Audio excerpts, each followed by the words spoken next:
Bonjour à toutes et tous, je suis très content de vous retrouver une nouvelle fois pour une vidéo un petit peu particulière. Vous voyez que je n'ai rien dans les mains. C'est simplement une introduction aux images que vous pouvez voir dans quelques instants.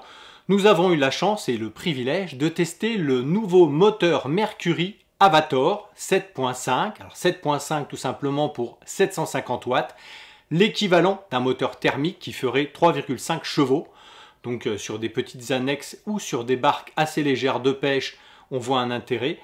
D'autant plus que de nombreux plans d'eau, notamment des plans d'eau soit réserve d'eau, soit alors des plans d'eau gérés par VNF, passent au tout électrique. Les moteurs thermiques sont de plus en plus souvent interdits, donc ce type de moteur, ainsi que quelques concurrents, pourront vraiment vous dépanner, puisque vous avez une autonomie qui est assez intéressante. Alors très rapidement, parce que vous pourrez découvrir l'article dans le daté novembre de la pêche et les poissons, mais pour faire très bref, ce moteur pèse environ 20 kg.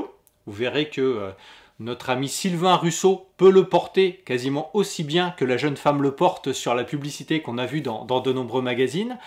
Donc une vingtaine de kilos pour le moteur. Il y a de la bagagerie qui a été développée aussi pour le moteur avec des roulettes notamment pour pouvoir le tirer sur de plus longues distances. Ça c'est intéressant. Chaque batterie, elle, pèse 7,7 kg. Vous pouvez acheter des batteries supplémentaires. Certes, ça coûte cher, mais du coup, vous allez augmenter votre autonomie. Je pense notamment à certains plans d'eau de la forêt d'Orient. Ça peut être super sur une grande journée de pêche d'avoir plusieurs batteries. Il suffit de lever le haut du couvercle, d'insérer la nouvelle batterie et vous êtes reparti pour un tour.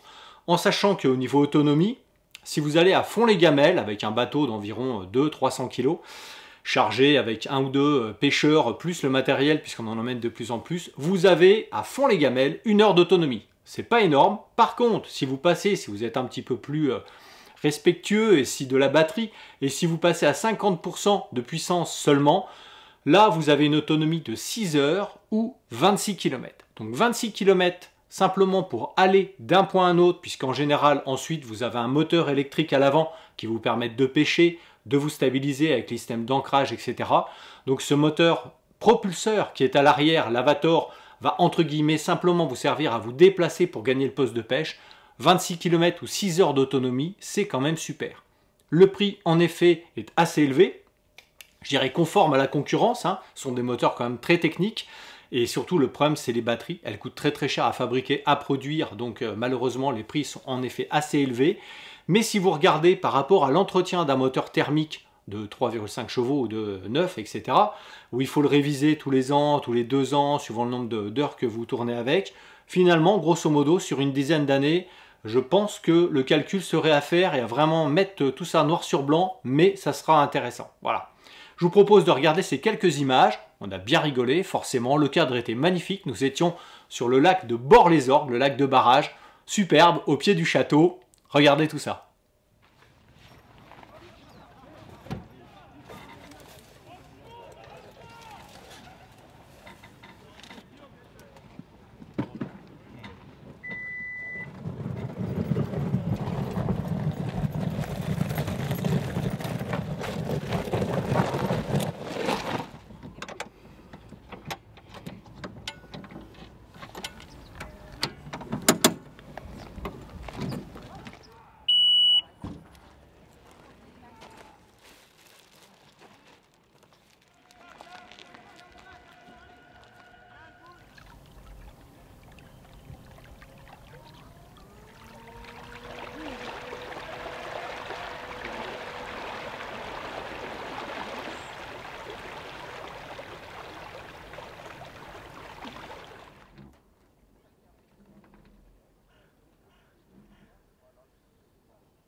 Alors on se trouve à Bord-les-Orgues et on teste le moteur Avator de Mercury, le tout dernier moteur électrique de la marque.